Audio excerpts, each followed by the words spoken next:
Hello, welcome to the Big Show. Yes, we're here to discuss all the big stories that have been on this week in tech, and it's been a bit shit. It's been a bit shit for Apple news, and it's been a bit shit for general tech news. But we will muddy through it. Yeah, because that's what kind of people we are. We are here for you. Yeah, send us money. Patreon.com/British Tech Network. I'm joking.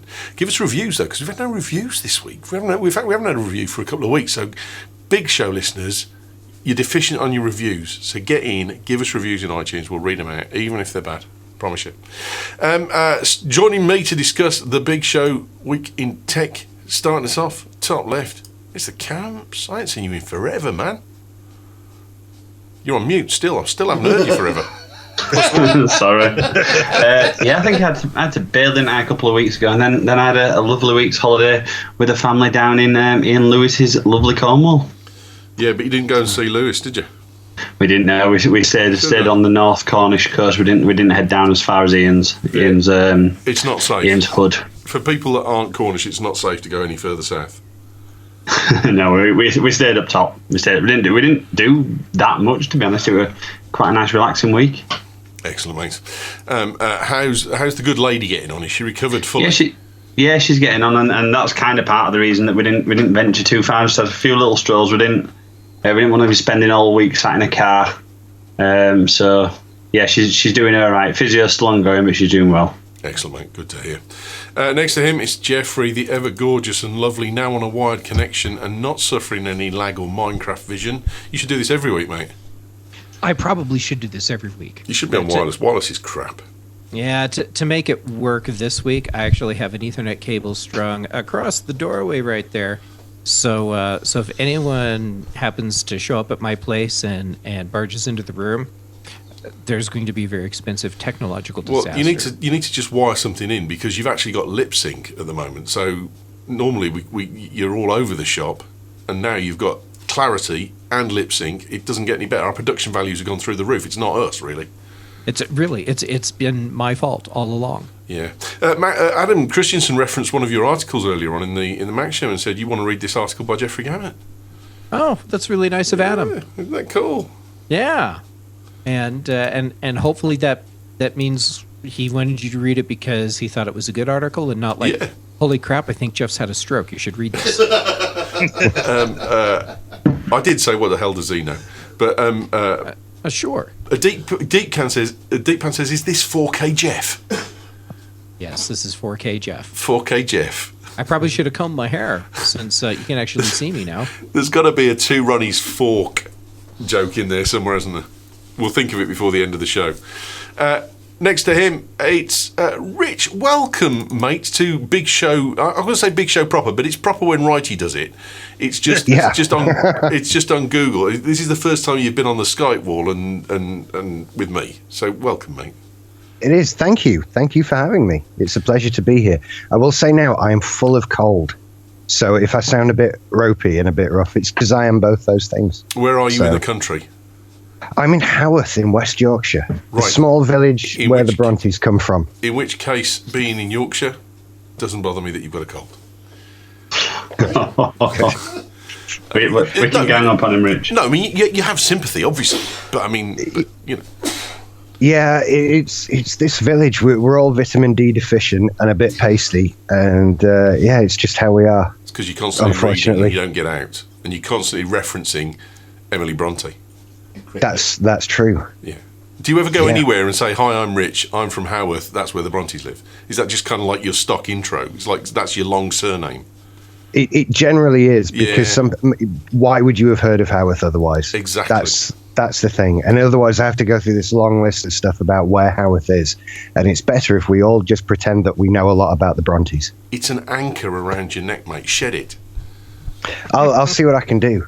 I'm Rich. I know nothing about them. It's not like I've read all the books or anything, you know. I don't care. I'm Rich the Switch. Where are you from? West Yorkshire. If you want to know where, read a book. Yeah, that might work. Unshackle yourself, dude. I'll give it a go. See what happens. Next to him, Righty boy, back from Tenerife. Yes, Reefy. Lucky, no eruptions from Mount Tady, and the other one, the big one that's supposed to slide into the ocean at some point, hasn't slid into the ocean. No, which is good because I went up tidy. So. Lanzagrotte, innit? Lanzagrotte's supposed to slide off into the ocean at some point. Is it? Oh. Yeah, no, there's a fracture line right through the middle, and it's supposed to slip. The entire island is supposed to slip into the ocean and send a 600-mile tidal wave that's 10 miles high across the Atlantic and kill everyone, as far in as Michigan. You didn't tell me that before I went. No, you're on the right island, mate. Okay. So, don't lose any sleep, pal. Okay. No, I wouldn't. No, I had a very nice time. I'm back at work now, so they let me back. You had one of our listeners came to see you, Zane. Yes, Ryan. Yes, he popped in with a little pressie for you, and I went and hi. I don't know you, but let's meet up. Was that a bit random? Did you say, "Can I come and see you," or was it? Well, no, he dropped me a line before I left Tenerife, and he said, "I'm going to be down in Norwich." I said, "Well, I'm not going to be until Monday," and UEA was closed on Tuesday, but I had an appointment at UEA with occupational health, and he happens to be going to the gym at UEA. So we had a quick meet up, and a shake of the hand, and a shoot the breeze. And what was he very doing? nice, very nice. Was he at a conference at UEA or something? Or no. I think he lives abroad, but his parents live in up the road in Sproston, I think. Yeah, he lives in Switzerland, but but his parents live in Norwich. So never mind. So next time we'll plan it better. We'll go for a drink, a non-alcoholic drink, of course. Excellent. No, cool. Good man. Well done. And last but by no means least, Mullet. Hello, mate. You all right? All right. I'm from Birmingham. Watching Tom says this is Tom in California. He's watching the Big Show on his lunch break while he watches kite flyers in the park. Nice. So we've only got an hour, and then he's got to go back in. A big shout out to Tom actually, because you remember the other week we said it's like putting a sidecar on a Harley. Yep. Yep. He used that in a meeting apparently. Nice. And someone came up with an idea, and he said, "Nah, that's like putting a sidecar on a Harley." And he got a guffaw. Well Good done, man. mate. Right, who's got the fast fingers? Who wants to put their story in? It's Righty Boy again. Jesus, what is it with you, boy? Boom. Prepared, Boom, mate. shakalaka. Oh, these are big kites as well. He sent us a picture of the park. I'll put it up in a second. Righty Boy, plastic swiped 9 million from backers and just completely vanished. Yeah, well, I know that I think a few of you have been invested in some Kickstarter stuff in the past, haven't you? Oh, yeah, I'm still waiting on my Lily returns. Well, exactly. And when I saw this, I just thought, I've heard this story before. But this is a thing called plastic, which is spelled PLASTC. Either they can't spell or they're trying to be clever. But apparently launched in 2004, and the promise was this card was going to be all of your cards. So it's going to be a single card that could hold up to 20 debit or credit cards. Sounds like a great idea, probably pre-Apple Pay and all that sort of stuff. But they raised $9 million through their pre-orders, which is, okay, that's not bad. But as of up until today, they've not shipped to any backers, and they filed for bankruptcy. And the people who shelled out $9 million have all now lost their money. What was the contribution for that $9 million? Because no one's actually chucked $9 million in, have they? They've got what, $65 or $100 commitments. Yeah, so there's $9 million in total. Was the is what they raised. So I'm just trying to see if it actually says how many people actually they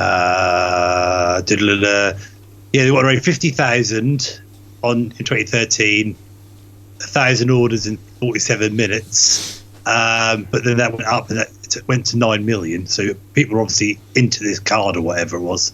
But now I've never backed anything on Kickstarter, you see. And it kind of it's always worried me because of this sort of thing, and you guys have always said it. But is it a reliable platform now? Still, because I'm not too sure about it. Because a lot of big companies have used it as well to launch things. When it should be more for the small guy, isn't it? Really, to launch stuff if someone's got a great idea. But Pebble have used it to kickstart things, and other companies have used it, and I don't have any faith in it as a platform. I know it's not Kickstarter's fault. It's more of a problem with the people who put the stuff up there. Well, it is Kickstarter's fault because they let them. Oh, well, I suppose there is that as well. So yeah, no, We're not, All right, we're not going to say here's- they're blushes. I think it's a good question because my story is actually based around a Kickstarter project. But go on, Jeff. Here's the problem with Kickstarter. People misinterpret what Kickstarter is supposed to be. Both people that put money into it and companies that use it, I think.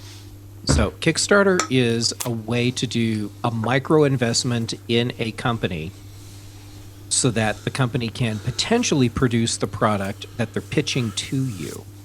Most people look at it, and a lot of companies look at it, as a pre-order system. And so everyone assumes that everything that goes onto Kickstarter is going to get made and they're going to get their product. I've backed several things on Kickstarter, but I've been very selective in what I've put my money into because there's a lot of stuff that's never going to get made, even though we put our money into it. So it's an investment, which means it's a gamble. And sometimes the gamble pays off and sometimes not so much. Now, I've been lucky in that everything that I've backed, because I pay close attention to what I'm backing, has been delivered. There was one product that I was disappointed in after it showed up, but at least that was a $10 backer thing and not like a $50 or $100 or whatever. So for all the things that I backed, I think I've actually been pretty lucky. And my feeling is if you are going to get into Kickstarter projects because you think you're pre-ordering, just don't. Because you'll quickly lose faith in what it is and you'll be disappointed. And companies need to stop doing this thing where instead of raising their own capital after they've already become a big business, they need to stop doing the Kickstarter thing. And I look at Pebble as a perfect example. They did a really great job with their initial Kickstarter program, and they were record setting. They broke all kinds of barriers for other companies, and they released a product that at the time was really great. Then when it came time to expand and grow and evolve, instead of building on the capital that they'd been bringing in, and instead of looking for proper investors, they went back to Kickstarter. And that was exactly the wrong thing to do because everyone saw it as a pre-order thing, and they were treating it as a magic money pot. And ultimately, look at Pebble now. They never got to the point where they could figure out how to grow the company and make products that people were going to just want to buy. And they became a company that used Kickstarter as a crutch, and now they're just gone. Yeah. I think the problem that I've always invested in Kickstarter and Indiegogo projects on the understanding that I may not get my money back. But when I've invested, I've looked at the numbers that they've achieved before I've invested. I've never done a Kickstarter on day one, and I never will. Plain and simple. Right. And if you look at the Lily, here. I've been bitten for 500 quid by the Lily. I've never got that back. They promised that they're giving it back. They raised $34 million on their Kickstarter project. Now, you can't tell me that at the price that they were charging at $500 per unit, they cannot produce that item. They did produce it. I think one of the problems that they had was that they came up with this flight computer that was going to do the following, but they hadn't made a flight computer that was going to do the following. And I saw a few of their tests where they dropped it from step ladders and all it did was hit the ground really hard. It didn't actually take flight. And I think they got to a point whereby they realised that the Mavic and the GoPro Karma were already doing what they wanted to do, and they weren't going to be able to compete after they'd fulfilled their Kickstarter project, so they collapsed it. Now, they promised that they'd give everyone the cash back. I'm still 500 quid short. But it seems there's a malaise around Kickstarters whereby they take the money from people, and then all of a sudden you look at deadlines for delivery going back and back and back. I put my money into AER to throw your GoPro, and that looks like a really simplistic project. It's foam fins. I remember that, yeah. Yeah. Now, it was only $69, I think, something like that, €69, and I'm fine with that. It's okay. If I don't get it back, well, I'd be disappointed because it's a simplistic product. But I got an email today saying that they'd redesigned the fin because of issues. I was kind of like, hang on, we're 8 months away from where I gave you your money. You're already 3 months late on delivery, and you're telling me it's going to ship in May now with a new redesigned wing. Well, if that's your diligence, well, okay, that's good if it's going to ship in May, but I'm expecting them to push that even further back. I put my money into the little sounder things. Tracker. Yeah, the Track R. That ended up delivering nearly a year late, and it came out, it hit me, I got 10 of them, all inscribed with my name and address on it. Great, thank you very much. And the week after, I got another Kickstarter project saying the new Track R. That wears a bit thin. That's just crappy. That wears a bit thin, and I think people are utilising. I'm not saying they're deceitful, because that's not. I don't think that's the truth, let alone anything else. But they are. Crutch is a nice way of putting it, and I think they are over-egging the cake at best.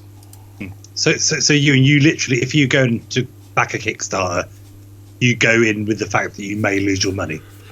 I do understand that it's not a guarantee, Every time. but I look at projects that have got heavy backing, and you would hope that the people that have done the Kickstarter have said, right, at this threshold, when we cross this line, we know we can deliver.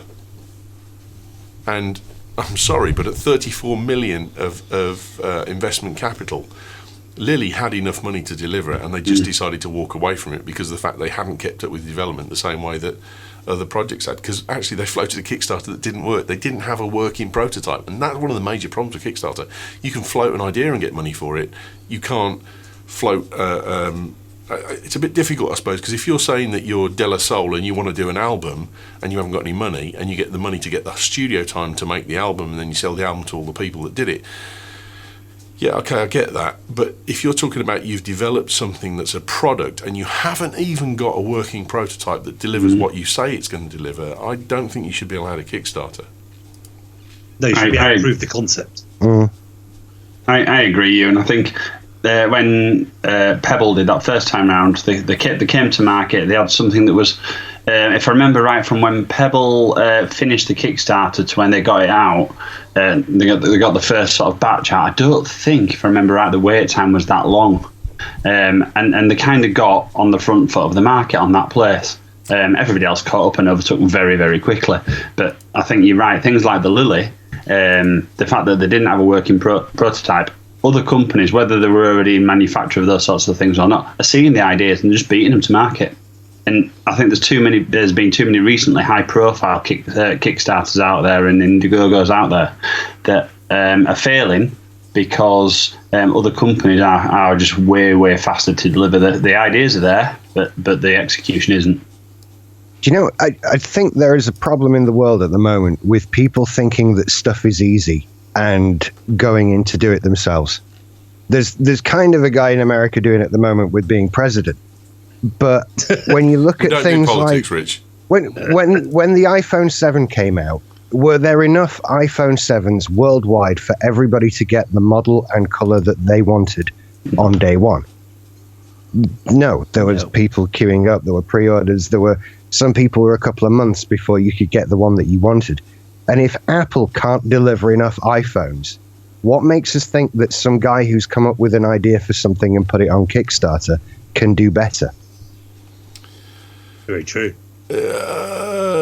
Yeah, but I think I think there is a slight difference in the fact that you've got a set demand with Kickstarter, because you're saying, I want the following number of backers to the following threshold of money to know that I can deliver it. You should have done that planning. You couldn't. I mean, let's use Dragon's Den as an example.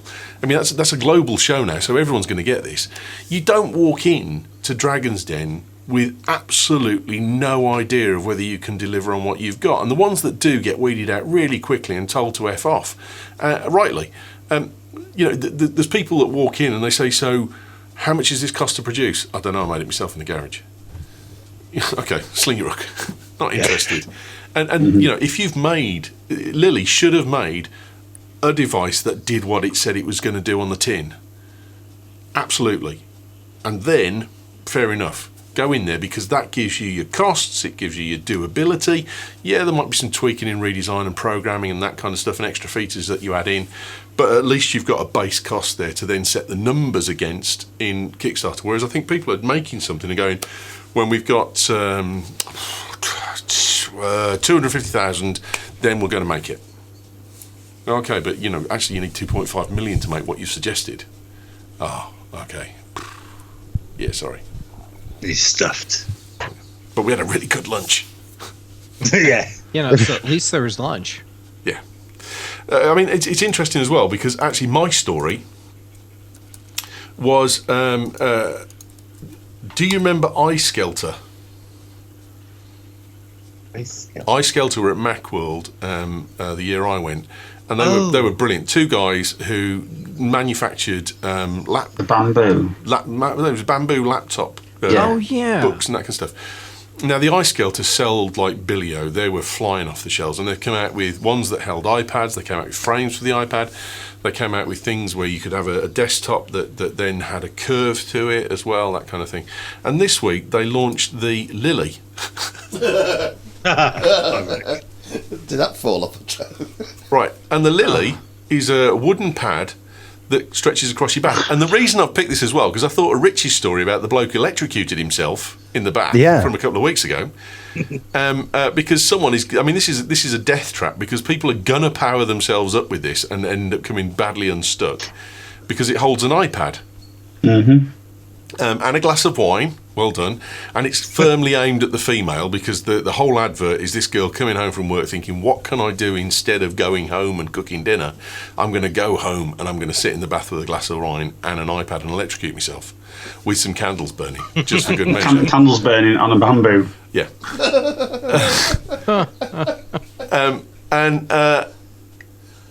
I watched it and I thought, well, number one, iSkelter, I thought, was pretty successful. I may have that wrong, but I thought they were really successful. The other thing is, their Kickstarter is a goal of $2,000. Yeah. Now I'm just sitting thinking, hang on a second, $2,000 isn't buying you anything, and $2,000 you go and borrow from a couple friends. Well, I've just invested in a camera system, and Anders has written all the software for it, and I've made all the hardware. And it's probably cost me twice that to get all the hardware sorted out, ready for it to go. Well, no, it hasn't cost me twice that, but it's cost me that much. And it's just like, that's come out of the funds. And I'm a one-man band, and I've got the funds to invest in $2,000. There's no way on God's green earth that iSkelter hasn't got money to invest in that. They're using it as a publicity tool, nothing more. Because they don't, at $2,000, they don't care how many backers they get. It's not advertising in the slightest. It's purely advertising, and that's the kind of shit that Kickstarter's got to do. That you should pay for frigging advertising. Yeah, that's cheap advertising on a global scale. Yeah. Yeah, it is. And they've only got 11 backers. 11 backers with eight days to go, and they only want $2,000.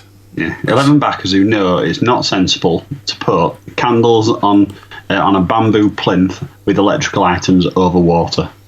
I wouldn't mind, but she's taken the tea lights out of the metal housings to put them in the bamboo. The iPad's not plugged in, though, to give her credit. Do you think they make a left-handed version of this, so the wine's on the other side? Unless you're Jeff, you can beat him to market. Dude, unless you're a right-handed drunk, don't buy it. Yeah, seriously. Where's the bottle Us go? lefties, we can't use this to drink wine and watch porn in the bathtub. I mean, read the news. Read the news. Ewan. That's what the white floaty bits are. Yeah. On the advert, it says models are available in natural or walnut pine models. Do they mean the plinth of the bath or the lady in the bath? I don't know. Yeah, both. I bet she charged more than $11, but...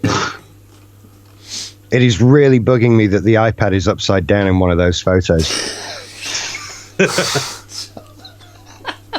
Well, to be safe, it might be a fake iPad. Maybe so. The one where it's showing it right next to a glass of wine, and I can see the lock button in the bottom left corner. No, it's upside down. It's just a piece of wood. It's supported by Dan. Well, now hang on a second, Rich. Hang on, because I will back iSkelter up. I have one of their laptop things with a mouse pad on it, and it is beautifully made. The holes are drilled perfectly, and it does allow for airflow through from your laptop. And they have thought about the iPad stand on the right hand side. It's a well thought out product, and it is beautifully made. It's not cheap shit. So I will defend them on that point. It's not just a piece of wood. But I kind of just mean, I don't really mean in terms of the quality, but in terms of if you want to make and sell these, just start doing it. You're not going to get a patent, no. But the thing is that I'm saying they've got money. There's no question that they've got money. And $2,000 doesn't make a difference as to whether they can produce any of these or not. So it is just about purely using Kickstarter for advertising. I think Kickstarter's got a PR problem. And I think if they don't sort it out, you could find that Kickstarter will end up folding themselves because people look at it and go, what's the point? I don't think I'm going to get my project.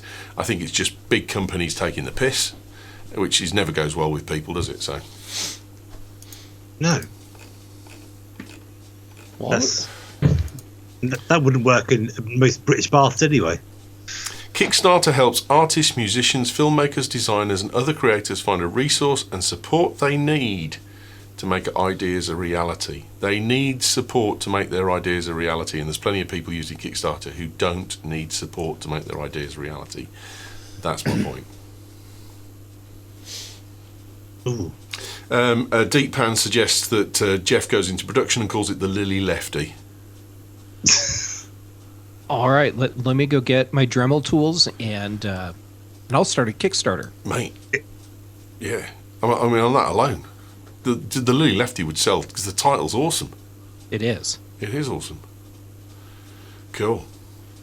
Next story, I think Muller put it in. No, he put a Lily Drone story in, so that's okay. Who's got the next story? We go. Right, Google Chrome ad blocking tool. Talk us through it, Camps. So, Google, according to this story in Wired, are on the verge of launching their own ad blocking tool. Hey. The company who makes the majority of its revenue from selling ads looked like they could be releasing their own ad blocking tool. And initially, when I first came across this, my very first impression of it is, why would they do that?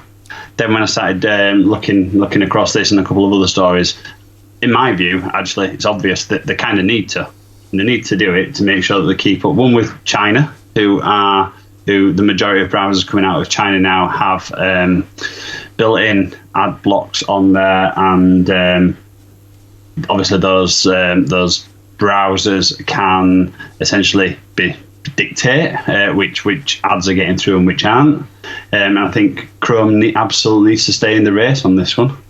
And I think this has got to link back to, I can't remember how long ago it was now. Not so long ago, Google paid AdBlock, didn't they? AdBlock Plus, a huge amount of money to allow their ads through the hugely successful ad blocker. So I thought this was probably quite a good conversation topic between us tonight in terms of why Google are going into the adblock market. So just to put it in context before we go into a full-blown discussion, Google's main income is $80 billion from advertising. Yes. Yep. Discuss. Drug dealers have turf. Simple as. If in most nightclubs, I think the person keeping the nightclub most free of drugs is the guy selling drugs, because he wants you to buy his drugs and nobody else's, and that's what they're doing. You totally nailed it. Yeah. Great way of summarizing it. If you're using Chrome, you're on Google's corner, and they don't want you getting your ads from someone else's. So it's really that simple. And they control ads, and I suppose they can control the quality of the ads coming through Chromecast in terms of they're not overloading it in terms of pop-ups and the flashing banners and everything that goes with that to essentially degrade the browsing experience of Chrome. Yep. So Google sell adverts to general people, and then they sell in-app purchases to those people to allow their ads to show up in Chrome. So the ads show up in every other browser that uses them, but if you've got the Google add-on extension, you can block a lot of ads, apart from the people who pay more for it to go through the ad blocker. Probably, yeah. Yeah, it's always been the way. Yeah. And what they can do is make sure that they use in with the standards the non-offensive ones in terms of the pop-ups. They can gain a hell of a lot more control over those than they can with third-party ad blockers. Again, is there a tipping point here where people are just fatigued at being bent over? But it's free service. I accept it's free service, and you're the product and all that kind of stuff. But there's a certain part of me is just like, I'm sorry, I'm not having this. And more now, if adverts come up that say you got to watch this to watch my content, well, I'll tell you what, stuff your content up your arse. Exactly. Yeah. I'm not interested. But I think that's down to the content providers. I mean, I just wouldn't put one of those ads on my stuff. So, if someone else chooses to. Because, I see those and you're just like, I'm not nothing you have written is worth me watching this advert for 30 seconds. Goodbye. So don't put those adverts on there. Now, I've got to say, the 5-second advert, 5-second cancellation adverts that actually last 30 seconds, I've started noticing, or have noticed, that I start watching more of those through, because they do grab my attention. I am interested by line one off the bat. The Tesco ones that came out a few weeks ago, or a few months ago, I watched a lot of those the first time round because they were good adverts. And that's the thing, is if you keep the 5-second cancellation, then if your advert is good, people do sit and watch it. Most definitely. Yeah. But also Google are also in the market of allowing you to pay them not to show you ads at all. Because if you look at something like YouTube Red, which you get as part of, you get Google Music with as well, as $10 a month, you get like ad-free YouTube. So they're probably making more money at £10 a month for you, people paying £10 to not see adverts than they are making from the adverts. So maybe that's what they're kind of looking at. The Google experience will be ads are annoying, pay us not to see ads. I would be surprised if that's a path they're going down, because you'd have to charge people a lot of money for that to be more worth it to Google than actually just letting ads run. Because the money they make off of ads, I don't think many people can actually count that high.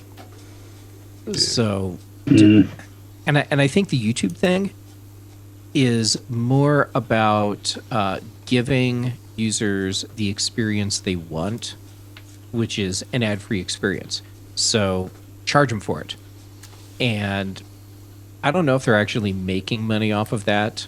And of course, I have no idea, but since I don't see their actual revenue broken out like that. But I'm betting that's not a money-making scenario for them. But it does generate loyalty, and in the long term, loyalty is worth a lot for a company like Google. I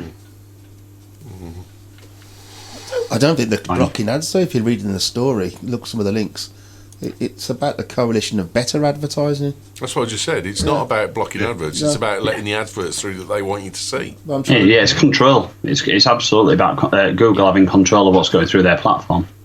I'm just trying to. There's an awful lot. You buy an ad with Google, and they guarantee to throw it into every search box that they get for a specific amount. And you go. They can't control which browser you're going to look at that, whether it's Explorer or Firefox if it's still going, and Chrome and Safari. But they're going to say, if you buy the extra amount, if the person's looking through Chrome, which is a popular browser, then we will make sure that your ad is not blocked by any third content provider.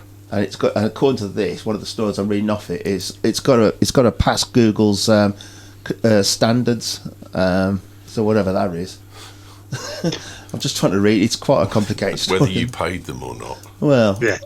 Well, it's based on if it's not boring, I think. But that's. I'm trying to read it and comment on the same time. It's quite a complicated story. Oh, I'm sure they've managed. I mean, it's like advertising and purchasing for cell phone tariffs. The more complicated you make it, the more you'll sell. Because you can push people into the deal that you want to push them into rather than the one that they need. Yeah.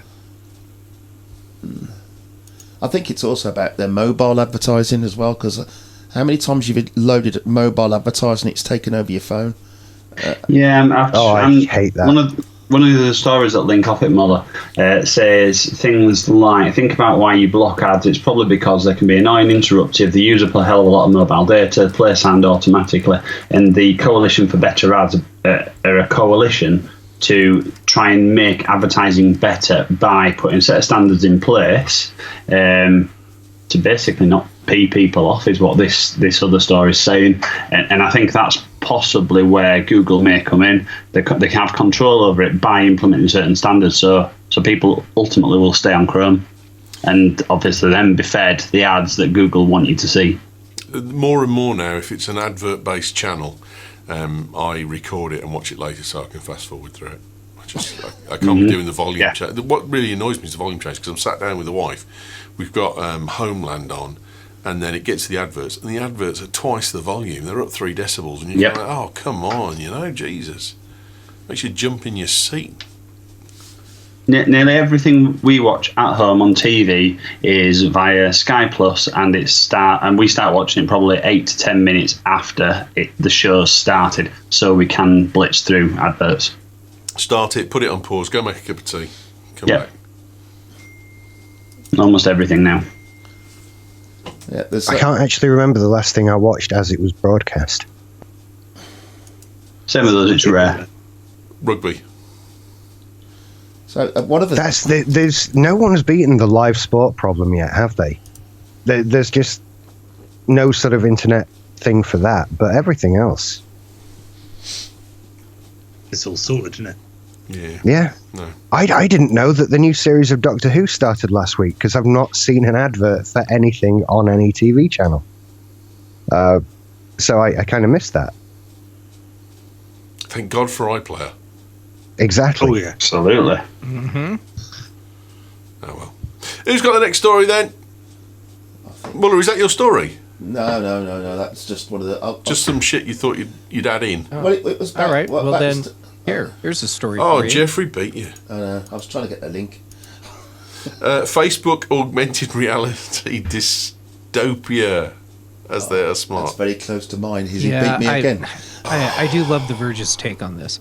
So, in case anyone's missed it, F8, which is the Facebook developer conference that happens every year in San Jose, was this week, and Mark Zuckerberg's keynote, he used that to talk about how Facebook is getting into augmented reality, and they're creating this platform so that other developers can tie into their augmented reality system, and it'll work through your smartphone, which I think is a really brilliant move on their part. You don't need to go out and buy extra hardware to get into their augmented reality platform. You just need the phone you already have.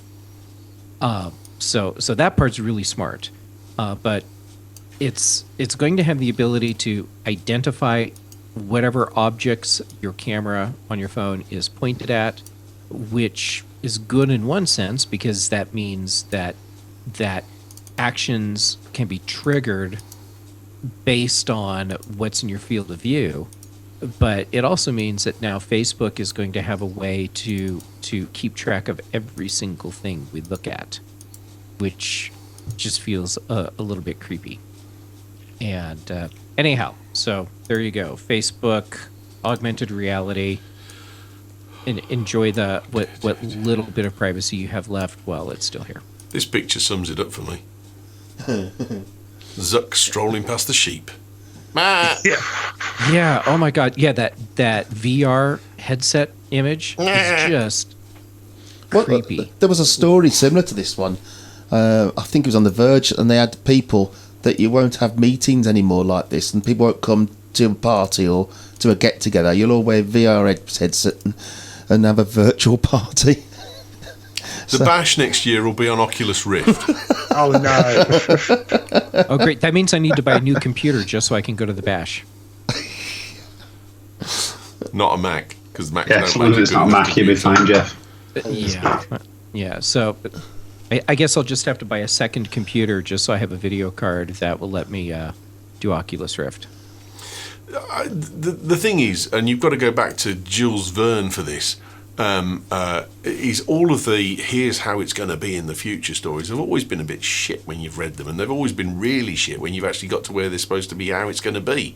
And you just have to put some faith in the fact that no matter what tech companies say, when we actually get to it, it's all going to be a bit shit. It's not going to be what they said it was going to be anyway, so who cares? Of course not. Here's how it's going to be in the future, says Mark Zuckerberg. Well, I hope it's not. Well, actually, it's not going to be anyway. He just said it to get some headlines, because it's actually all going to be a bit shit still in 5 years' time. Well, it's going to be a bit sad, isn't it? If that's Yeah. if the future they envisage is us never interacting but doing it through blooming VR headsets, then it's just a sad state of affairs. Well, I think Facebook is setting the bar for what the general public will expect from augmented reality as opposed to virtual reality, which is it's going to be rudimentary, it's going to be simplistic, it's going to be about little cute graphics that you add to things for your friends to see. And in the meantime, you won't be thinking about how much information Facebook is able to collect based on what you're looking at. But in terms of So- hardware, the only people who've got close to a decent hardware which could be worn is Google Glass, and no one's come up with anything that's even close to replicating that. And Google Glass was a bit shit. Yeah, a bit shit. No, Google come on. Glass- For this, hang on. No. Give it its due, mate. For the time period you're talking about, 2013. For 2013, it was progressive. It did a fair old amount. You know, Google take a picture, and it would take a picture. That was voice recognition ahead of its time in 2013. Oh, yeah, that's a good point. The big problem I see with Google Glass was that it was obviously a proof of concept platform. And Google tried to push it on people as if this was much more than just a proof of concept. And it kind of backfired, I think, because people expected it to be far more than it is. So, or far more than it was. But Facebook, I think they're doing it right because they're setting the bar really low. But they've got, hang And- on. Hang on. Their virtual, I'm going to call you out here, because their virtual reality platform is Oculus Rift that they purchased, and you Yeah, still but I'm talking can't buy about a their commercial augmented version. reality platform. No. Don't. You can't get away from the fact they still failed to deliver a virtual reality platform by telling me that there's a better augmented reality platform in the pipeline, because that's still vaporware. Oh, sure, it's still vaporware, But so they're is the setting- Oculus they're Rift, setting and that's the bar 4 years for down the everyone else. line. Yeah, but they're still setting the bar. That's the thing. In They're terms setting- of what's the best actually available virtual reality headset? Oculus Rift. Google The Vive. Google Cardboard. Oh, Google Cardboard is the best actually available. There's the key word.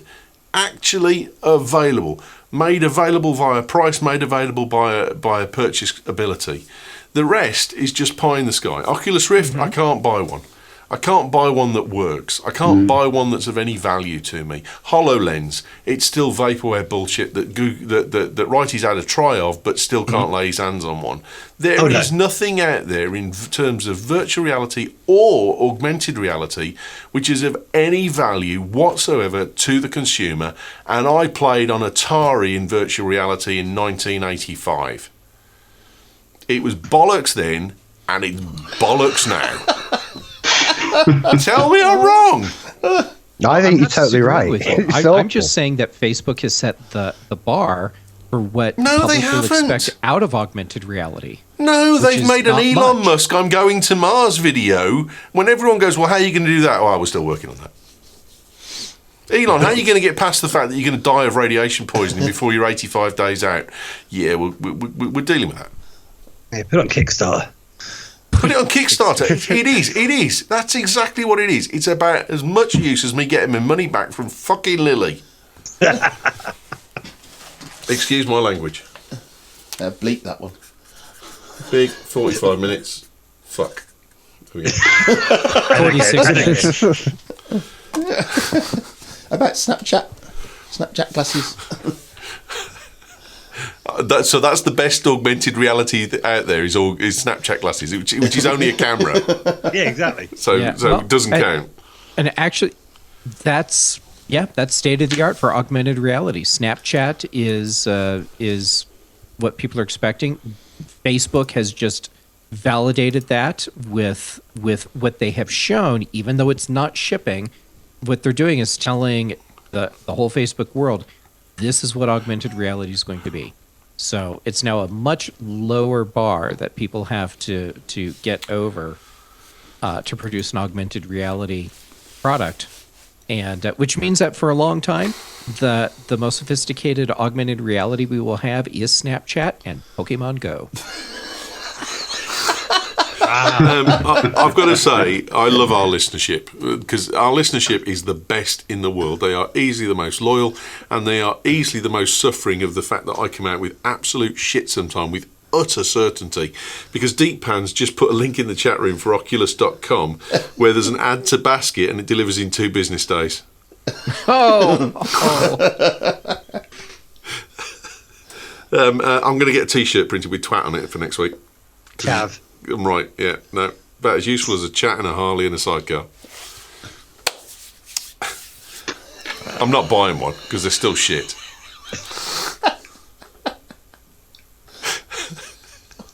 This has Oculus gone well. Rift, learn more. I'm going to see if you can buy one here that fast. No, I've got it. It's £599.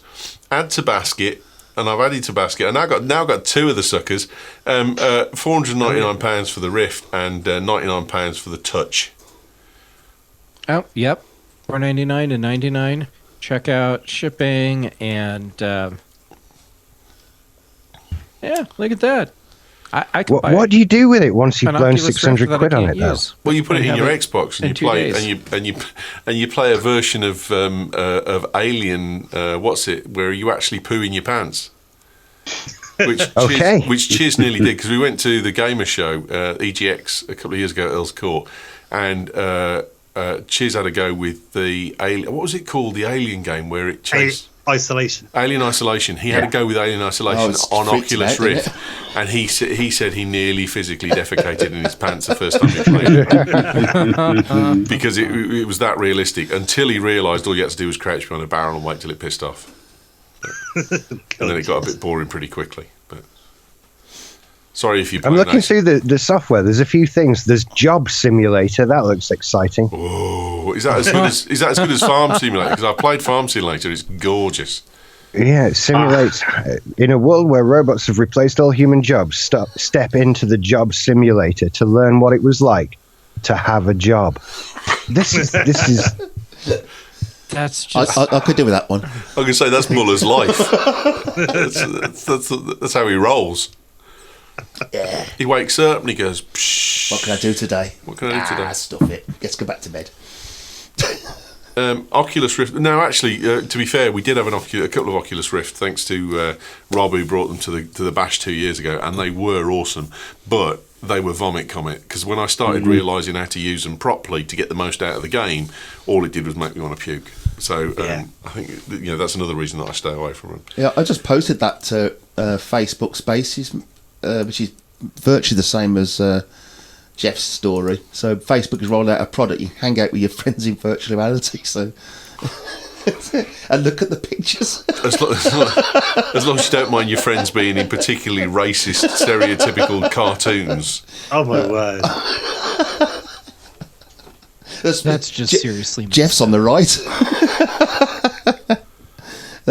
So future of parties in the future was wear a mask. Nah, that's never going to catch on because I've got to say I like interaction with people. You can't beat it. Well, you can't eat a curry with a mask on, can you? I might have done that for a forfeit once when I was drunk. I don't know. There you go. I'm not saying what the mask was, mine, but That stag do that time. you have to get me way drunker for that. Who needs to do a story?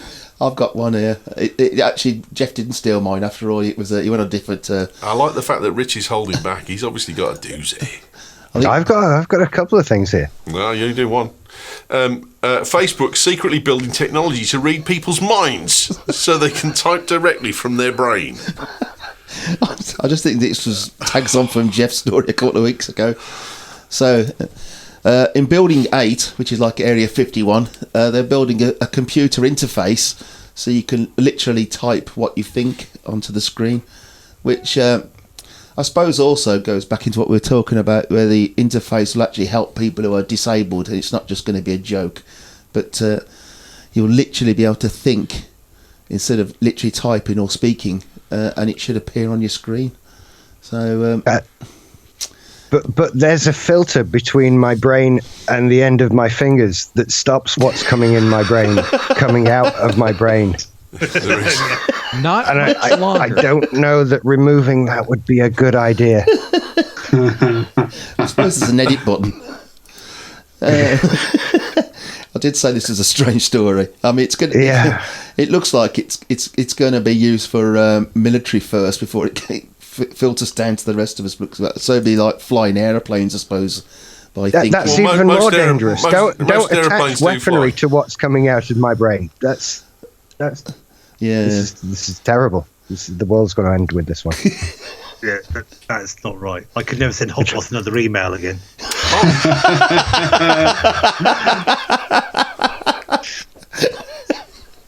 I had another story on that one, but there you go.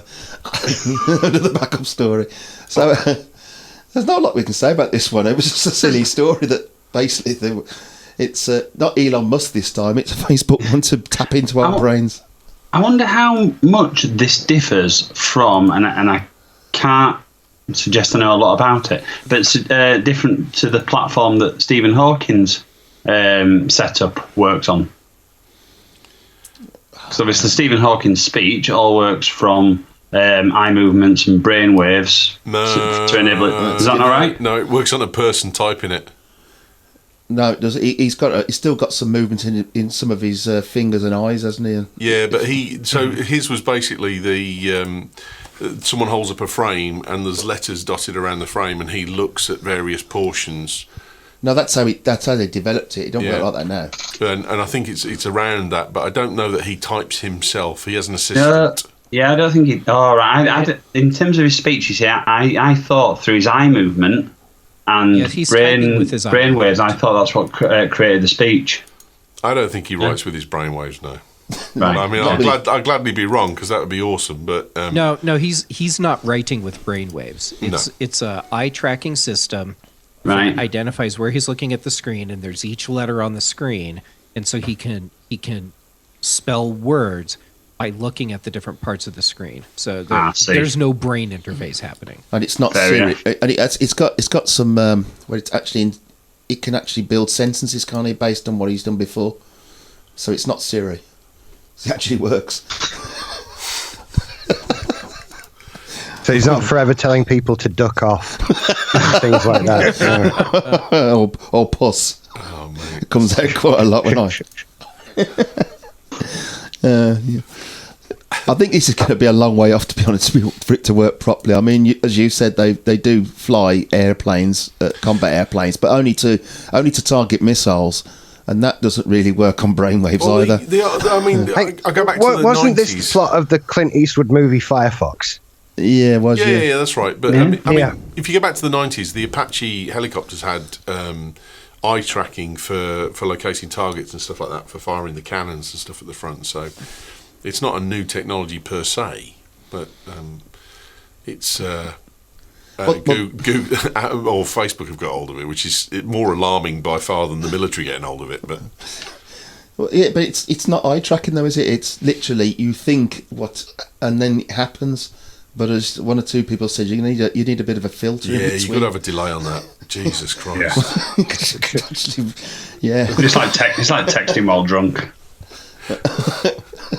Yeah, no, that Wait, application people that asks do you that? mathematical questions before it lets you send you a text. Yeah, good Yeah. idea. Yeah, exactly. Yeah, no. So should be interesting. I think it's a long way off. So I don't think it's that practical yet. But there we go. Thank God. Thank God.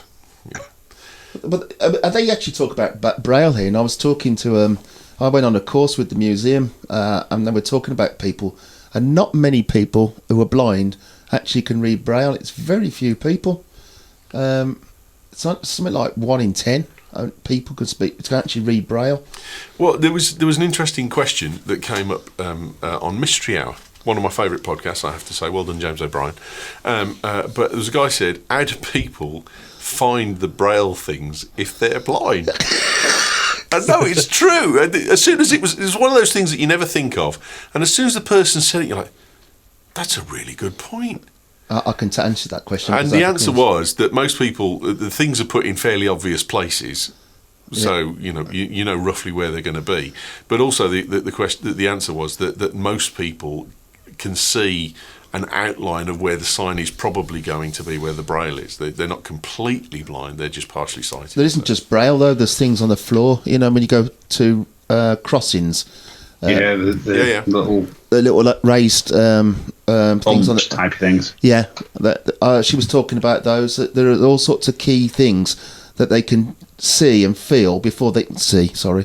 One of the things that you can use as a safety device, if you've got an area where people are prone to falling off something, is you put a 2-metre checker plate around the top of the surface. So they walk on flat concrete, and then when they get near the edge, they stand on checker plate, and that's enough, even if they're wearing safety boots, for them to not fall off because they've realised that they've stood in an area where they shouldn't be.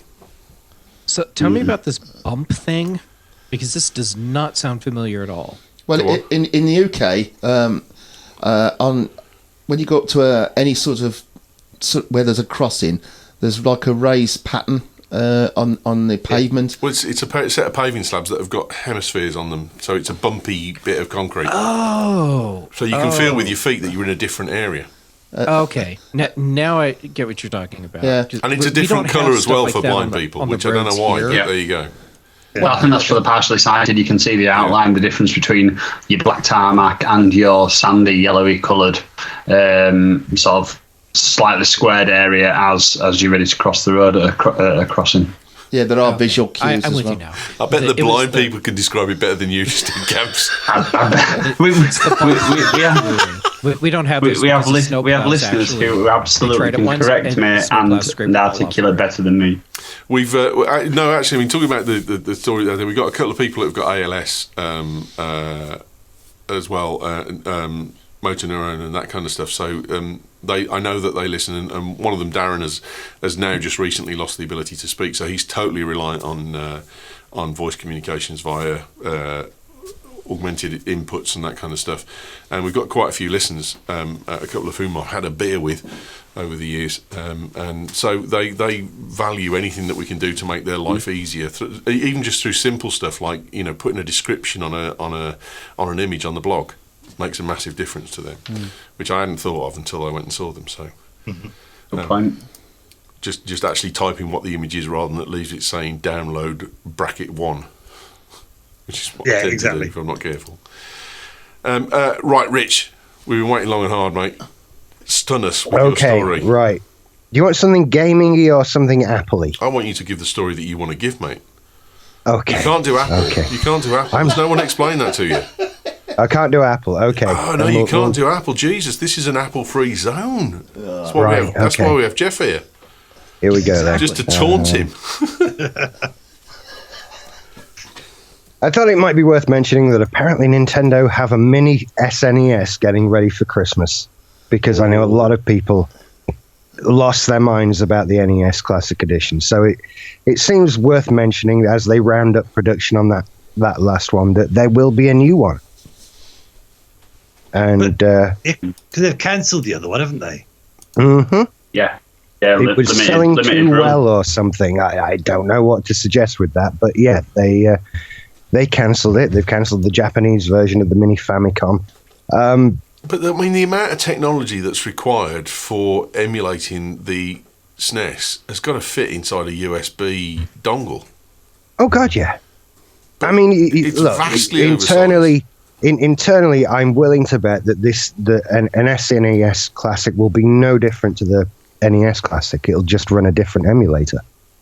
And ultimately, I would recommend to anyone interested in one of these, go and buy a Raspberry Pi and put RetroPie on it. But that works wonderfully. Some people really like these. It's just a plastic box for with a pie a inside circuit it. board. So, but I kind of like the idea. I still like that they're putting as much effort as they are into these classic games and keeping them going and keeping them around. And hey, I'm old enough to have played these things first time, but there's still stuff I'm discovering and enjoying. So I think it's maybe if you don't feel up to doing a RetroPie, then this is actually all right for you. I love the fact that he says, I'm old enough to remember what it was like playing these, and I'm old enough to remember that I was too old to play them. And me. Shit. Does this take cartridges, or is it just...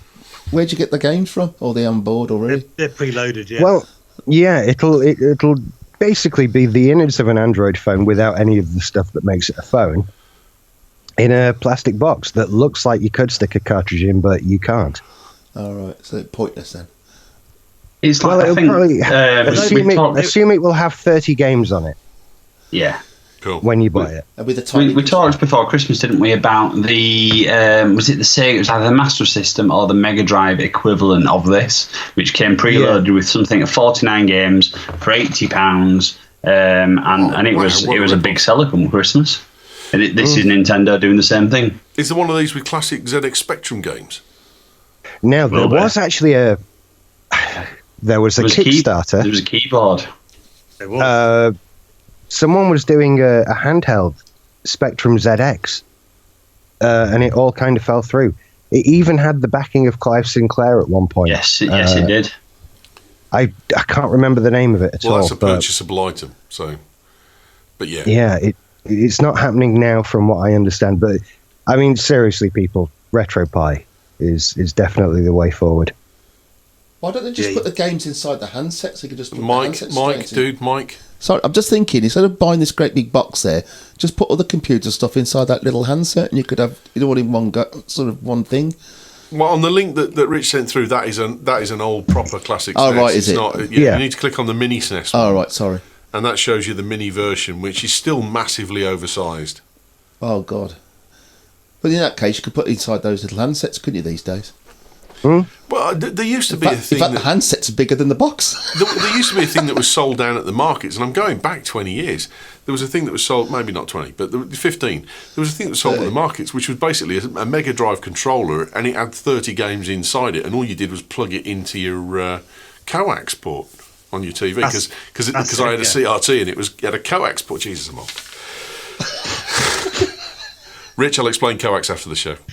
I'm familiar with coax. Let me say. Oh, thank God. Yeah, and I've just dropped a link in the chat room. I think the Sinclair ZX Spectrum Vega console is pretty much what you just talked about. Oh, Jesus, it's on Kickstarter, man. Kickstarter. It's not, it's on Prime. The Amazon link I've dropped in. It's a Prime. That's me. Oh, you dropped there's a Kickstarter Yeah, one. 1,000 licensed games on preloaded for £70. That's a rip-off. Yep. They were shit then and they're shit now. When you can get all of them on an emulator for free. Wow. And pay I don't £70 for a black plastic box. Is it HDMI out? It's on coax, mate. Can't see it on here. Coax. So you can't play it anyway on any modern TV. D-pad's looks better. RGB. Oh, I think it's DVI. Based on the fact that there's a whole pile of cables, Yeah. DVI to HDMI next to it, it's DVI. Who the hell makes USB, it says connects to both your TV's USB port for power and its video audio inputs for signal. No other cables are needed. Oh, okay. Yeah. So it's worse than that. It's actually using the S-video link Yeah. or composite. Oh, here we You go. want me It to was pay the Vega 70 quid? Plus. Hang on, let's just get this straight. You want me to pay 70 quid for something that's using composite video? I don't. I know it doesn't need high resolution, but steady I'm on. going to say it's only 8-bit. Oh. So it's hardly going to be... There, I found a link to the handheld 70 one. quid! Get yourself one of those sort of reality masks and you can play it through that. Allows you to play most ZX Spectrum games via a micro SD card slot. So does it come with any games or not? Plug it into your Oculus. includes a selection of games such as classics that will keep. There's no list of the classics. There's So, no Rich, list that of- link that you've put in, is that the one that fell through? I think it is. Yeah. Can you play? Yeah. Here we go. This Yeah. is the question from Amazon people. Can you play Manic Miner? It's not one of the built-in games. Well, So there's that. shove it up your arse then. 1,000 unless I- licensed games and Manic Miners. Unless not I one can of them. play Jetpack, Jet Set Willy, and Manic Miner, it's not worth having. There's You a, thieving bastards at 70 quid. Shove it. there's a website on it, retrogameslimited.com, Vega Games. So let's have a look what that. It's not ZX Spectrum then. It says. Let's have a look what's games. I'm glad I waited because I was close to. I was hovering there. No way. Indiegogo. Link from Rich. The Sinclair ZX Spectrum Vega Plus console. It's got its own screen. Oh, it's 512,000. 366% of the funded requirement. But it still never happened. Yeah. Oh, is it gone? It's done and dusted. Hey. Another reason why you shouldn't back Kickstarter projects. Oh, There you yeah, go. March 2016. If The the Spectrum wasn't even the best computer around at the time. yeah, but it had some of the best playable games. It was better than the Yes. Atari for games because I remember Philip Gould had an Oh, yeah. Atari, and it was my ZX Spectrum was way better than him. And Manic Miner was the game. Jet Set Willy, Jetpack was awesome. I loved Jetpack. Mad Mazogs. Played that no end. Yeah, we were an Amstrad CPC house. Who? So that's Amstrad. where all my nostalgia lies. No one's Amstrad, making you one of said- those. You said Amstrad on a BTN show. Jesus. It was the Amstrad CPC 6128 was just by far the best 8-bit home computer. And you're going to say that the emailer was the best thing ever. No, that was the 6128 was the last good thing Amstrad made Yeah. in any area. Did you, But buy, that, did, you you, know, did you buy a Viglan PC? no, Because that was an Amstrad. no.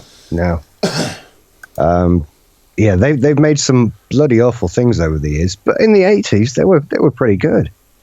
Oh, Jesus. And it was yeah. Mate, there's people you Yeah. can see for that. The CPC had the best graphics of any of them around. The best of the shit graphics that were available at the time. Oh yeah, no, it was really good. It was amazing. I wish I still had one. No. No, okay, fine. I've still got my Binatone Fine. system at home. I need to get that going, but I need a coax converter. Did it play Pong? No, I've got Pong on the Binatone, but I've got a coax, and I've got nothing I can plug it into. I don't own anything that receives a coax, so not happening. This podcast, has everyone done a story? I think so. Everyone's done a story. This podcast and all this is brought to you by UK2, even the Mac Show, which is there. Look, isn't that beautiful? We support them, they support us. They've been absolutely wonderful, and we couldn't do the show without them. They pick up all the server time that we've got on the live server and on the NQL channel and on all the shit that we store that you can go back and get shows that are back to the Bagel Tech days. We're going back nearly 10 years. To get the show, so that's pretty incredible. I can't believe we've been peddling this crap for 10 years. If you'd like to keep us on the air, then you've got to support them, because without them we're lost. So please go to BritishTechNetwork.com/sponsors if you want the offer codes, and /UK2 if you want to sign in or you want to buy anything. We get kudos for it, and you get a great deal because you get massive amounts off your basket. And please send them a message via Twitter or any other social media that says thank you very much for supporting UK2. Uniku is on the way. Hoya, Mark and John will be back here in a couple of weeks' time telling us all about what's going on with the latest Uniku developments. I went and had my face measured at the show. That's back when I had a beard right there and I didn't shave that day. And Mark took the picture for me, and I got this picture that came out, and it was absolutely stunning. There's me, and there's the virtual glasses on me. So Uniku takes a 3D image of your face, and then it sets the lenses where they need to be optimally for your prescription, and then it builds the frame around them so that it fits your face. And you can tweak things like make them wider so that they look good on you and that kind of thing. But it is a glasses system that is built around the correct location of your frames is absolutely unbelievable. I cannot wait for it to come into reality and for me to get me stuff done properly. But as I said, John and Mark will be here in a couple of weeks' time, and they'll be talking us through where Unica is at the moment. But I saw the first working prototype, and then there's a machine going into Wrexham, I think, in the next couple of weeks that we can go up and get measured for. It'll be awesome. Absolutely incredible. I shall report back, and I will broadcast live via Periscope while we do it and that kind of stuff. So, well worth it. Time for the cool thing. I hope you'll have one. Righty, you did a story. You were the first, weren't you? Yeah. Jeff, did you do a story? Yeah. You did. Yeah, I thought everyone has. Right, Camps, start us off with your cool thing. So this is something I've had a little play with this week. Sorry, that sounded bad.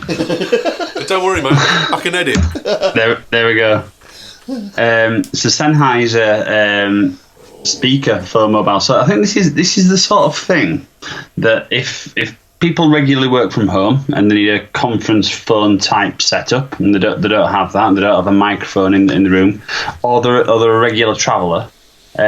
This is a great sort of on the move VC speaker. It's made by Sennheiser. Plugs into a PC via USB. If you've got a phone and you're just using a phone with a 3.5mm jack on it, or if you're using an iPhone using the Lightning to 3.5mm adapter, plug it in. It gives great voice conferencing setup in your room. Sound quality out of the speakers, fantastic for such a tiny little device. It's got a rechargeable battery in there. Lasts about, I think it's about 12-15 hours, something like that. But I was actually amazed for such a small device how good the speaker quality is that's coming out of it from a voice conference. So I see this being the sort of person, if you work around, you go in meeting rooms and there's not necessarily spider phones and conferencing phones in there, whip it out of your bag, connect it to your mobile, and you've got an instant VC setup in there. So but equally, if you're at home, plug it into your laptop and use it with Link, Skype, things like that. Have you whipped this out in a meeting? I've not whipped it out in a meeting. I whipped it out on my desk and had a little play with it, and it worked fine. Good, excellent pick, mate. Like that, 107 quid. Yep. This is a business use rather than a consumer use type device, I think. But it works well, particularly if you're doing a lot of voice conferences from home. What's it like if you were to, say, sit in a meeting room and you dial someone in on your iPhone, could you plug this in and does it act like the kind of Plantronics? Yes. Absolutely. So I've been in meeting rooms before where there's no conferencing phone, or the conference phone isn't working. Somebody pulls the phone out and says, "It's fine, we'll do it through my speaker," and plonks the mobile in the middle of the table, and the sound's appalling. This absolutely is a bit of a bridge there. You just connect it in and you get good sound quality in and out of the device. So have you dipped into your bag, pulled this thing out and gone, "It's okay, I'm here"? And it's almost like a Superman thing where you pulled your shirt open and all the girls have swooned and all the boys have gone, "I wish I was like him." You could be a superhero if you pull your Sennheiser out of your bag. I think we got a show title. Actually, it sounds a bit Yorkshire, doesn't it? Got me Sennheiser. I got it for me Sen. Yeah, great little device. Excellent. Good pick. Like that a lot, actually. Jeffrey, what's your cool thing? I have a game that it's been out for a little while, but finally out for the Mac. Abduction. Ooh. And this is from Cyan, the company that did Myst and Riven. Just to say, obduction, OBDUC, not abduction. Yes, yeah. Abduction, not abduction.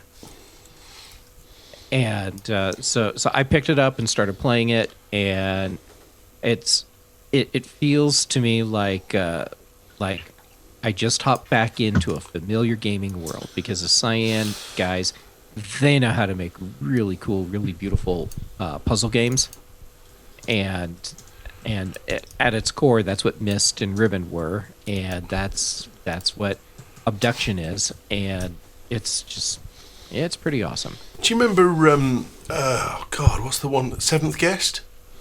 Oh, yeah. Was that this lot? I don't know. Because just the whole drawing there, as soon as I saw it, I thought to myself, Seventh Guest. Actually, they I'm made not that. sure. Was that a Mega CD game? It was a PC game that I played years ago, but it was a classic, and I can't remember who made it.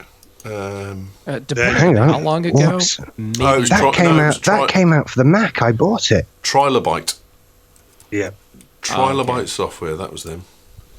Getting bent over in the UK, it's £29. So That's what it costs here in the U.S. Also. That's $29. it's $29 in the US and £29 in the UK. Lovely. Classic.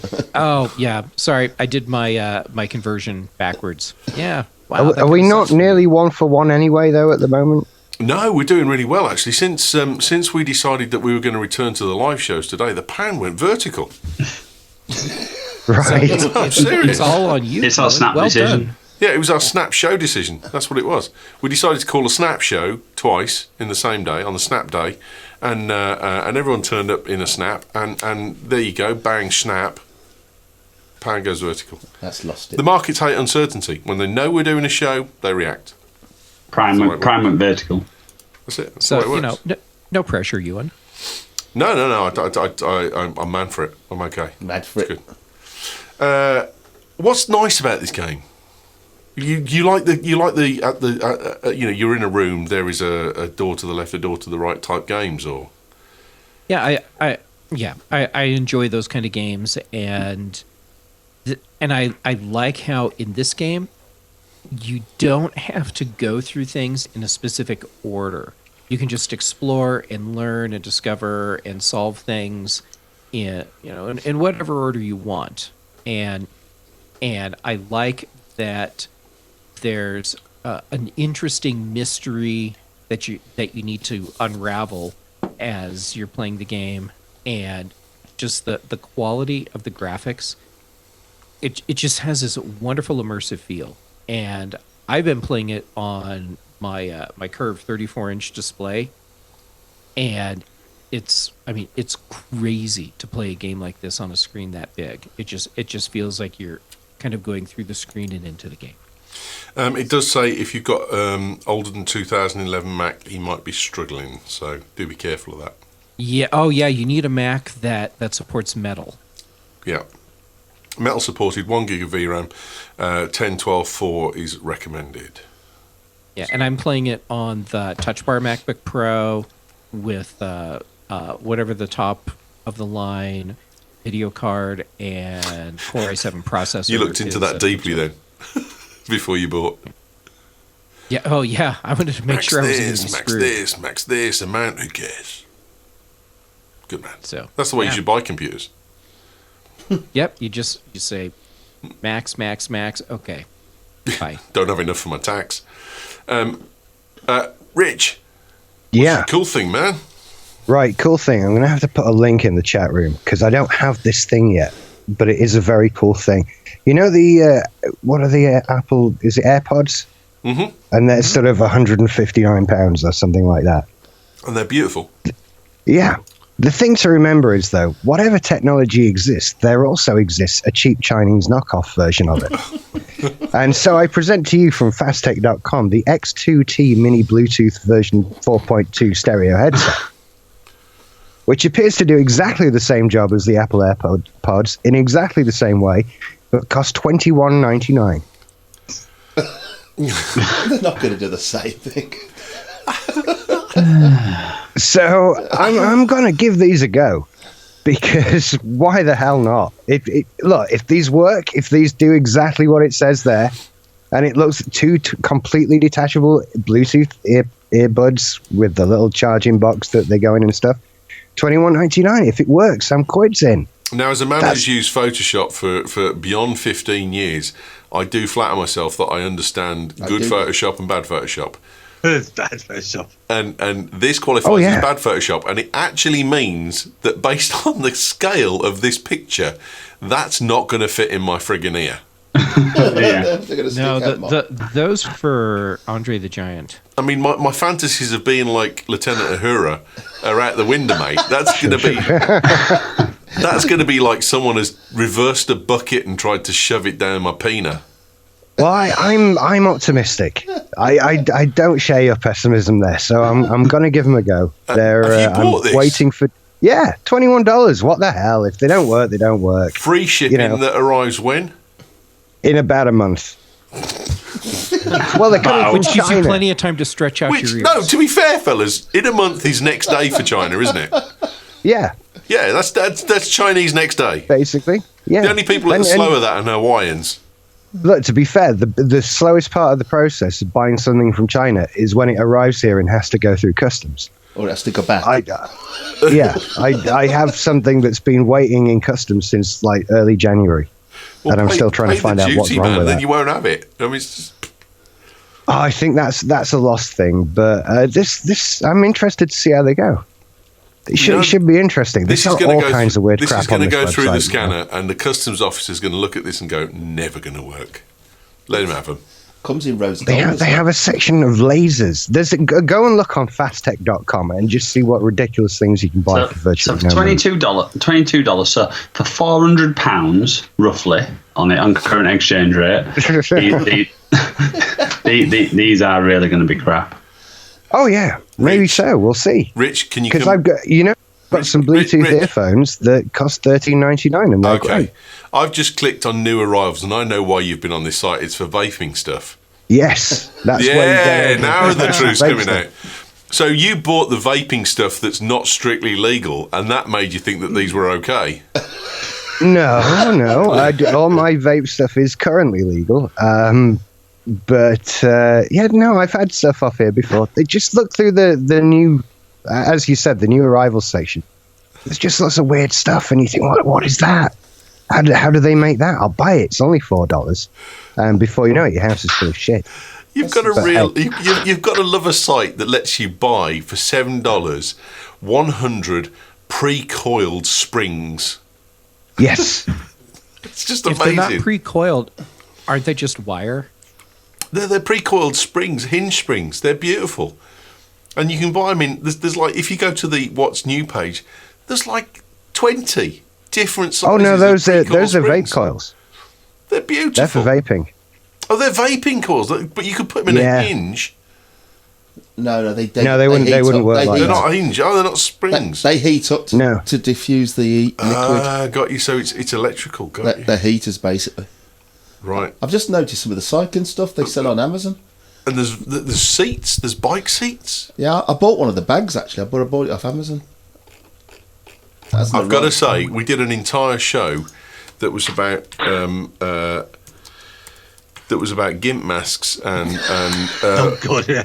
and sex toys. Now, Jeffrey, Good times. click the link and type in sex toys in the search. We could be right. here all night. This is cool things to a few years, this. Toys. Jeffrey, I expect one of these for next week. No, I don't expect one of that's come out wrong. Next month. I expect you to choose one of these as your cool thing next week. What's a drip tip? The Tough Cage couple bed love bondage sex toy set. Yeah. The whole set. $12, man. $12 and a month to wait. Just chewing your fist off waiting. That's like foreplay right there, waiting a month for something like that to show up. If you throw in the adult spanking whiplash sex toy for $9, it could be worth it when it arrives. New love eggs. Have you seen that other one, the vibrating anal? Electric shock pulse physical therapy penis ring cock ring sex toy. Right, now, so here's the thing, right? Here's the thing. So what fruit or vegetable is perfect for a sex toy? Particularly for a lady, I'm thinking. Banana. Banana. Cucumber. There we go. Superb. Banana. Cucumber, maybe. It's in Yorkshire, so cucumbers are a thing. No, in Yorkshire, cucumbers are a new thing, so that's good. Eggplant. What you wouldn't guess is the fact that this site has one which is based on sweet corn. And you know as well as I do that the textured effect of maize. That's going to work wonders. Rigged for her pleasure. It's only $5.72. So Jeffrey's well ahead of me. Make a good Christmas if gift it for doesn't your work family. out as a sex toy, Mate, set it out on an end table as a piece of art. who needs Christmas at $5.72? That's a Sunday morning treat. Seriously. That's as easy to get. In fact, that's cheaper than a bacon and egg sandwich. It's just Fasttech.com. Just You can just spend hours going through this site. Mate, just talk amongst yourself. I'm on it. Clear. The CO13 adult bed love neck hands bondage sex toy. With pictures. Find me another I've website seen on that the one. internet that sells that and spare pedals for bikes. You should have. Are we gonna put parental advisory on this week's show, Ewan? Oh, I've just typed in GIMP mask and I wish I hadn't. I need to do that. Oh no, actually, it's got anti-dust cycling masks. Which is a bit worried, actually. But the Do you funny need leather handcuffs? Or maybe collar neck strap plus nipple clamp sex toy? So, you know when you go to the hospital and you're going to be operated on by this highly trained physician, they've got those masks that go around their face and go over their ears, yeah? Right. They do version of these that have got the Joker on them. That's exactly the doctor. And that's the doctor I want to do my my vasectomy. Not. A great website, dude. I mean, I got to say, I thought your pick was shit, but the website's awesome. No, yeah, go with it. Go with it. Yeah, man. Awesome. Oh, Ewan, male delaying ejaculation vibrator clip, $2.78, worldwide free shipping. Fucking. I don't have a problem with delay, mate. Yeah, but $2.78. I've got the money. It's not a problem. That's not what I'm talking about. All right. Righty, for Christ's sake, save us. Oh god, how do I follow that? I've got a podcast that I've been listening to. What? I've been the people who do Serial on This American Life. I don't know. They've done their new podcast called Shit Town. Oh, it's amazing. And it's absolutely brilliant. It's about a chap called John B. McLemore who phones up one of the researchers and says he lives in Shittown, Alabama, and there's some strange things going on. And actually, there's probably not, but the story is actually quite heart-wrenching, quite disturbing. But it's all 7 episodes out for binge watching or binge listening, should I say? And it's absolutely brilliant. Have you heard it, Jeff? I'm on episode 5 right now. Oh, it's And- so good. Oh my god. Just it's been amazing because in the beginning I was sure I knew where the story was going, and then it just flips on you, and then it flips again, and it's holy crap. What an amazing series. Yeah, amazing. stownpodcast.org is the link if you want it. I've got it up here, and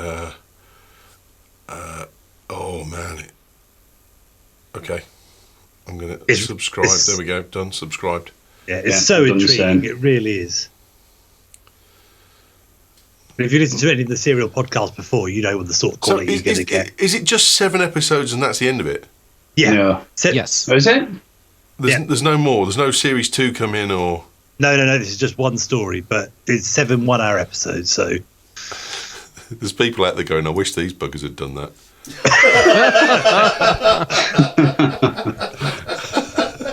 Yeah, well, all those people are going to miss out on next week's sex toy report. I'm still going back to this site, fasttech.com. There's a half-lace mask for Christmas parties on one side, and then the very next item is a Woe Sport tactical mask for bank robberies. You gotta love this place. There's this thing, $5.30, adult oral sex toy, and I couldn't tell what it was from the thumbnail picture, and so I clicked on it. Oh dear, that's in your browsing history right now. I know, it's totally my browsing history, and it's like this thing that you can put in your mouth. No, and so moving on. Oh my god! All right, this This is so inappropriate. I'm going to drop it in the chat. What I don't get is I'm still on the Gimp Mass search. I'm on the Gimp Mass search, and it's put in milk and bamboo vinegar. I didn't know bamboo produced a vinegar. Peeling and tendering foot mask. Pack of 7. The search on this thing is shit. It really is bad. But the stuff it finds is amazing. As a website, it sometimes just doesn't work at all. So Really? Yeah. You sometimes it's not quite as reliable as Amazon. Put it that way. Intimate toys. No, I wish I hadn't clicked that. Oh, Remember, you and some things can't be unseen. Now then, Righty, have you noticed what I've put up here? Oh, hello. Right, I'm going Yes. to put you on the spot here, pal, because you've got to do it. You can't keep talking about it. No. Well, you know I have. I've been working hard. You know I have. What's happening? It's coming. Camps has helped me. Right, okay, just for the audio listeners, what's coming? Yeah, the Pocket Show's back. The Pocket Show is back. Pocket Show's back, and it's back with me. And it's back with me. 1 Android, 1 iOS, and if we can find a Windows user still, 1 Windows user. Well, I'm poking Jim because he's still got a Windows phone. So No, that's a different thing entirely, and I'm sure Fastech can provide you with good devices to help you with that. But yes, we're all ready to go. We've had all the chats about it. I think we're ready to go, aren't we, Camps? I think we are, yeah. I think we're just going to get a date booked in. We're going to do a pilot, and let's get on with it. Yep. So in the next week or so, it should be appearing on your fine podcatcher somewhere. Thank you for that link, Righty. By the way, I'll be sure to buy that for the bash. That'll be an incredible game for the kids. Sorry, that was meant to be female drone. It looks like a woman drone. Right, he's just posted something in the chat room that was clearly intended for the missus. I can just imagine that picture. You put a couple of You're not the rollerblades first, on it. mate. Rich Harkness has done that to me as well. He sent me a text saying, "What do you think about this?" And I'm like, "Well, I like it, Rich, but I'm not sure it works for you and me." And he went, "Oops."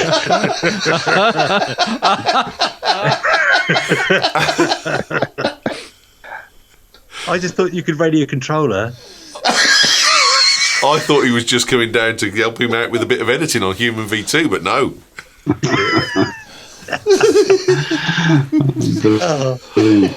Pocket Show's coming back. Watch this space. Pocket Show will be here. Subscribe to the feed, and you will get the Pocket Show again soon. I'm going to be putting something on the Pocket Show feed this weekend, hopefully. Brilliant. Because you asked me if I'd be on the first. Has that invitation been withdrawn now? No. You've got me. When is it? When are we recording? Well, I was going to talk to you fine guys after the show. Okay, we'll do that after the show. Well, there'll be a time, and it's going to go up after the weekend. So there we go. Yeah, but if you subscribe to the feed this week, you'll get more information. Cool. Muller, give us a cool thing. Well, it's not out yet, but it's something I'm looking forward to, and it's Quake Champions. Don't know when it's out actually, but I've pre-ordered it on Amazon. It's on Prime. $44.99. Wow. Oh yeah, but I love Quake. I'm a child of the '60s, but I remember playing games in the '90s, and I loved Quake. Quake was the first decent shooter, wasn't it? Really. In fact, I downloaded them on. I've downloaded the old games, and I'm still playing them, even though I'd got them on DVD. But yeah, I love Quake. I'm just looking forward to this one. I don't know what it's going to be like, by the way. I've just played for it. Cool. So that's about it. Quake was awesome. I'll let you know what it's like when I've actually get it. Excellent. When's it due? A couple of months ish. I don't really know. So it's coming from China? It's coming, With a GIMP mask. it's coming from Amazon, but I don't know about you. Let me know how the GIMP mask fits. No, there's GIMP masks on. No, I didn't say that. Sorry, moving on. I can edit. Yeah, I suppose actually there is some masks in there because the naughty people tend to. Oh, let's go. Let's stop. So I'm kind of confused. The male masturbation sex toy. Oh, jeez. Some of them are listed as authentic, and some of them say with lube. So, The authentic's obviously for the real men then. that's okay. That totally makes sense. All right. If you're a bit of a pussy, you need the lube. Hey? I don't know. I'm just guessing. There's no such thing as too much lube. Oh. That's just so tight. Oh. There you go. Oh.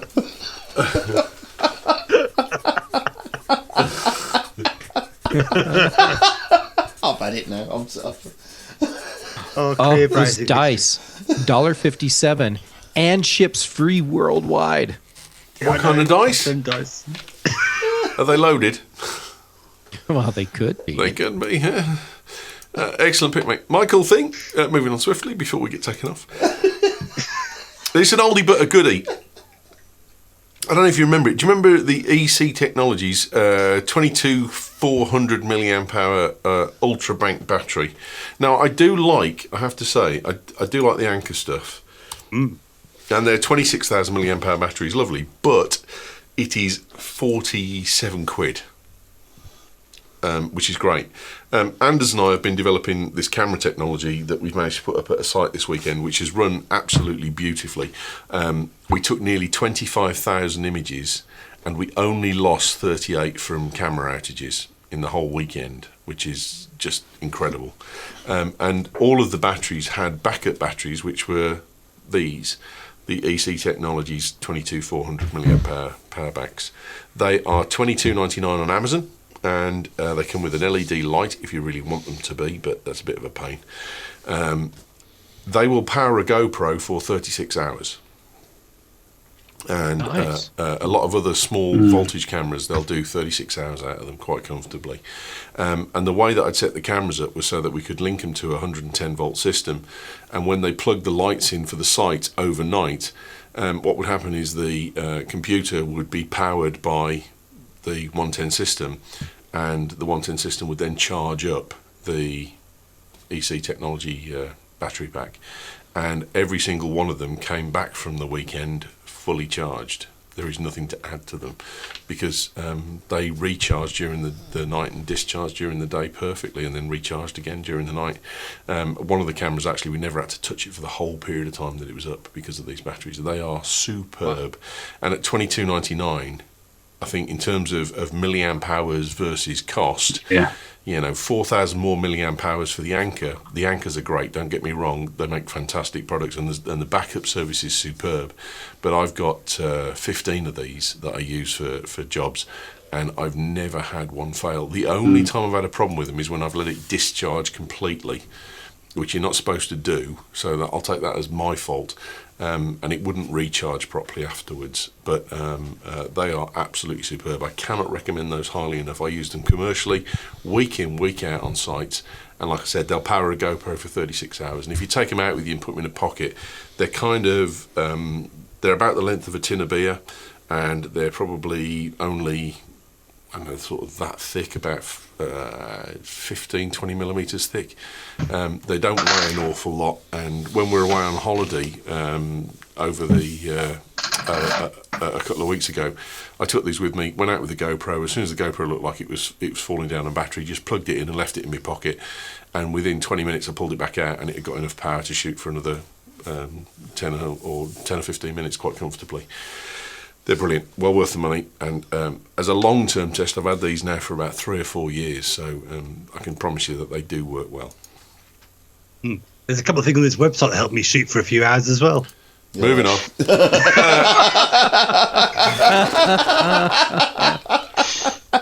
Don't think we'll be sending this one out without an e-link. So. Sorry. Where can we get a hold? No, where can we get a hold? Moving on. Camps, where can people get in touch with you? They can get in touch with me, Campion UK on Twitter and in the Slack room. And I'm behind, and I've got a few more reviews to write and get on BritishTechNetwork.com for reviews, but in the next week or so I'll have them up. Are you taking part in the relaunch of the Pocket Show? I am. Yep. Which user are you then? Because Righty's an iOS user, so are you an iOS user as well? I am an iOS user, so we need to work out how we're going to do it. But is it going to be an iOS biased podcast? No. Better not No. be. Otherwise, We'll work our way through it. I think that's one of the reasons that the podcast sort of kind of ground to a bit of a halt, because everyone was using bloody iOS. But, okay. No, not having none of that. Jeffrey, where are you, sir? I'm hanging out over at macobserver.com, and I'm on Twitter and Instagram, JGambit, both places. And believe it or not, I'm actually writing stuff again at Fresh Brewed Tales. I have another piece that will be going up very soon. Excellent, mate. Thank you very much. Righty, where are you? Paul's on Twitter, mate. Very soon on the Pocket Show, and always over at BritishTechNetwork.com. Yep, excellent, mate. What I find alarming about the Fast Tech site, Rich, is the fact that they've got an MP3 style remote control and a demonstration of where the G spot is, which is actually not. That is brilliant. Drawing for the G spot. From what I'm aware of, and I may be, I'm willing to be corrected yet again, but I'm not sure that's where it is myself. It's a fairly vague image there, isn't it? It's sort of, it's down there. Hence a girl somewhere. in white pants with a red spot somewhere. That's yeah. It's not. It really isn't. But the thing is, it looks like an iPod Shuffle. I think I mean, the shuffle connotations are incredible, but Apple have got to have a problem with that, surely.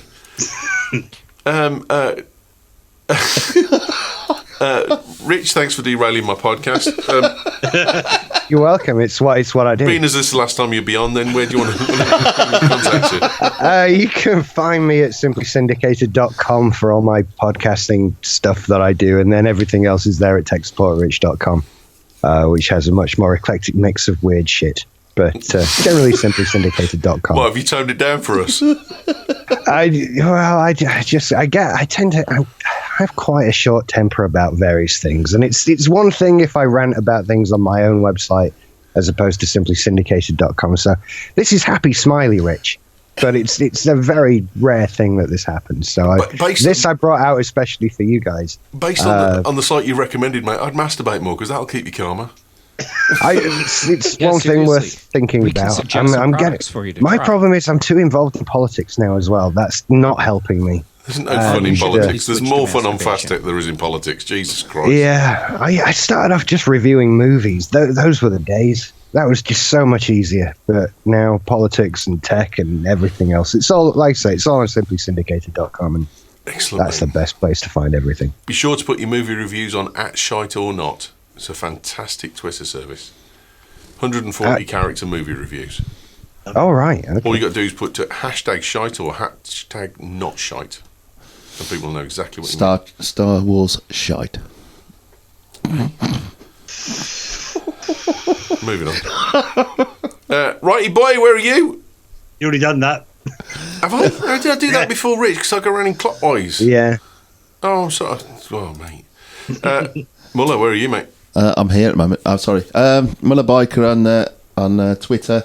I'm on Facebook as well if you want, but I'm also on around the BTN network. I do a couple of reviews, not as many as the rest of them, but I do a couple. And on Fast Tech for the next 10 weeks. Yeah, I've been looking at a couple of things I'm interested in.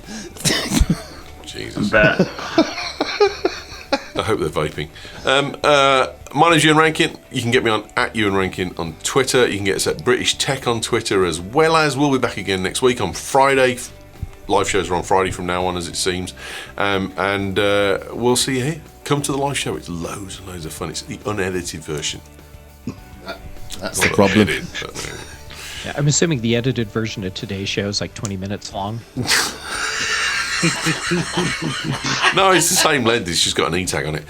See you next week. Thanks for listening. I'll try my hardest. I try my very hardest to keep this on the straight and narrow, but no. I will edit. Mac show never goes this way.